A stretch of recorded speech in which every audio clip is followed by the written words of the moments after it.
Welcome to the RCM talk. आइए आज जानते हैं एक जुझारू महिला साथी की आरसीएम में जुड़ने की कहानी और कारण, उनकी अपनी जुबानी। से हुई कि पढ़ाई लिखाई काफ़ी अच्छी हुई मेरी। अच्छी फैमिली में पैदा हुई। माँ बाप मेरे बहुत अच्छे हैं। उन्होंने बड़े प्यार से मतलब सारी जो मेरी ख्वाहिशें थी सब पूरा किया। बहुत अच्छी चल रही थी मेरी लाइफ, कोई प्रॉब्लम नहीं थी। फिर क्या हुआ कि शादी का टाइम हुआ, शादी हुई।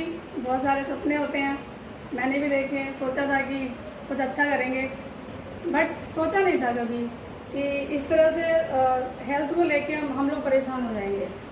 शादी के 2-3 महीने बाद ही तबीयत खराब होनी शुरू हो गई। एक्चुअली वजह ये थी कि मैंने दवाइयाँ बहुत सारी खा ली, जो कि इंग्लिश दवाइयाँ होती हैं, सब लोग जानते हैं उसका साइड इफेक्ट बहुत ज़्यादा होता है। फिर क्या हुआ कि मेरे पेट में मतलब छोटी आंत में एक घाव हो गया, जिसको हम अल्सर बोल सकते हैं, और अल्सर ही बोलते थे।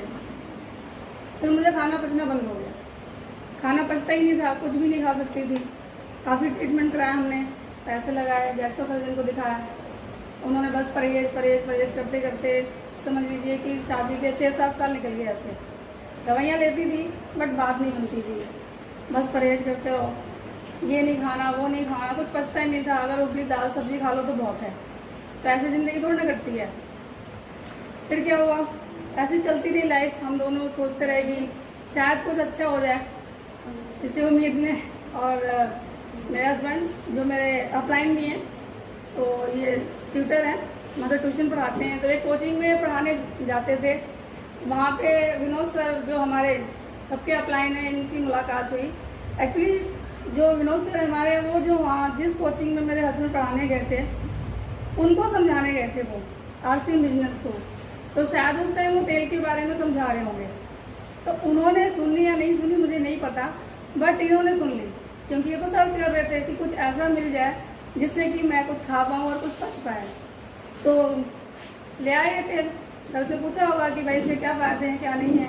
सर ने बताया सर को, तो लेके आए। पर इन्होंने मुझे बताया नहीं क्या किया इन्होंने, मुझे नहीं पता, बताते हैं।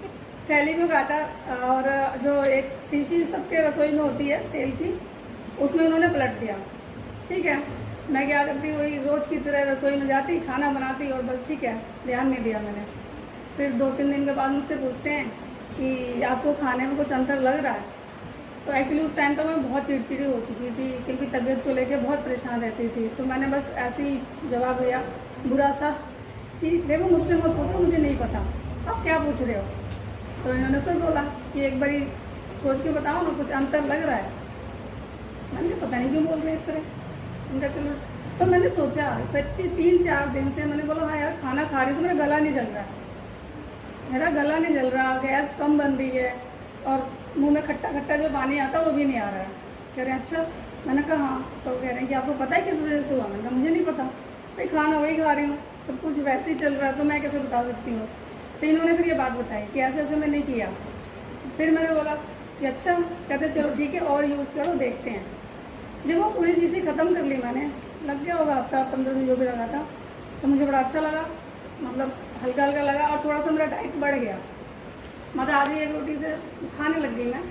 तो मैंने इनको बोला कि ठीक है तेल तो बड़ा अच्छा है, आप और लेके आओ। फिर 2 थैली लेके आए। फिर मैंने कहा और लेके आओ, जो खत्म हो गया। तो फिर मैंने अपने पापा को, मम्मी को भी दिया। एक्चुअली मेरी मम्मी हार्ट पेशेंट है, तो हम उनको भी यही तेल देते हैं और उनको सूट करता है। फिर मैंने लोगों को भी दिया, तो उधर से भी यही रिस्पॉन्स आया कि तेल बहुत बढ़िया है, तो हम इसको यूज़ करें। तो तेल की शुरुआत कुछ इस तरह से हुई थी। फिर उसके बाद क्या हुआ कि जब मैं गैस्ट्रो सर्जन के पास जाती थी, तो उसमें हमने बोला कि इस तरह से जब गैस बन रही, तो उस टाइम तक मेरी चाय भी बंद हो चुकी थी, दूध वाली। डॉक्टर ने बोला कि एक्चुअली मैं भी पढ़ाती हूँ, तो बैठने में ज़्यादा टाइम लग जाता था, तो गैस ज़्यादा बनती थी। तो उसने बोला कि पढ़ाना बंद कर दो। मैंने बोला कि पढ़ाना बंद कर दूँगी, एक तो पहले ही मैं मेंटली परेशान हूँ, तो मैं क्या करूँगी। तो उसने बोला कि चाय बंद कर दो। मैंने कहा ठीक है, मैं चाय बंद कर देती हूँ। तो जब सर से मुलाकात हुई थी विनोद सर की, तो तब तक 1-1.5 साल हो चुका था मेरी चाय बंद हुए। तो फिर एक दिन पता नहीं उन्होंने क्या किया, चाय पत्ती लेके आए। तो मैं चाय नहीं पीती थी दूध वाली, और मैं सर्दियों का टाइम था और बच्चों को पढ़ा रही थी 4 बजे, 4-4:30 बजे। फिर रसोई में घुसे तो कहते चाय पियोगी। मैंने बोला जब आपको पता है मैंने चाय नहीं पीनी, आप क्यों बोल रहे हो। तो कहते चाय पियोगी। मैंने कहा ठीक है, हस्बैंड के प्यार से पूछ रहे हैं, हाँ कर देते हैं। मैंने कहा ठीक है बना लो। तो मैंने कहा क्यों जिद कर रहे हो, जो आपको पता है कि दिक्कत करेगा। कह रहे नहीं हाँ करो या ना। तो मैंने कहा ठीक है बना लो, थोड़ी सी बनाना। इन्होंने चाय बनाई और मैंने पी ली। फिर उसके आधे घंटे बाद पूछते हैं और लेनी है। मैंने कहा यार मैं तो चाय पी के भूल गई। जो कि मैं चाय पीते ही वो जीभ खट्टी हो जाए और फिर मुंह में पानी आना, गैस बनना, पित्त आने लग जाता था। बट उस चाय से ऐसा कुछ भी नहीं हुआ। तो मैंने कहा तो गजब हो गया, लगता मैं ठीक हो गई हूँ। मैंने बोला लगता है कि कुछ फर्क पड़ गया है। कहते हैं नहीं ऐसे ऐसे करके मैंने चाय पत्ती बदल दी। मैं कुछ भी करते रहता हूँ कुछ भी करते रहते, कुछ भी उठा के लाते हूँ। मैं क्या एक्सपेरिमेंट की चीज़ हूँ, कभी तेल लाए कभी चाय पत्ती लाए। तो एक्चुअली सुनते हैं जितना मर्जी मैं बोलती हूँ, बहुत अच्छे हैं। तो गुस्सा नहीं है, गुस्सा करने का डिपार्टमेंट मेरा ही है। तो मैंने कहा अच्छा कोई बात नहीं, और पीनी है मैंने कहा बना लो। तो 1.5 साल 2 साल के बाद मैंने उस दिन 2 चाय पी और मुझे कोई फर्क नहीं पड़ा, मतलब कोई दिक्कत नहीं हुई, कोई परेशानी नहीं हुई। तो तेल और चाय पत्ती की तो ये बात रही। फिर बिस्किट कम से कम 8-9 साल पहले से मैं सिर्फ पार्ले जी बिस्किट खाती थी। मेरे पापा यहाँ बैठे हैं, कोई लगे कि मैं ऐसे ही छोड़ रही हूँ गप बोल रही हूँ, तो ऐसा कुछ नहीं है।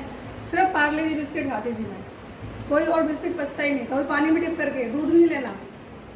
कितना खाएगा कोई एक बिस्किट? 8 साल 9 साल 1-2 महीना नहीं खा सकता कोई। मेरी मजबूरी थी, क्या करूँ। तो विनोद से मेरे घर आते रहते थे। एक्चुअली मेरे हस्बैंड ज्वाइन हो चुके थे, सामान घर में आना शुरू हो गया, तेल चाय पत्ती ऐसा करके।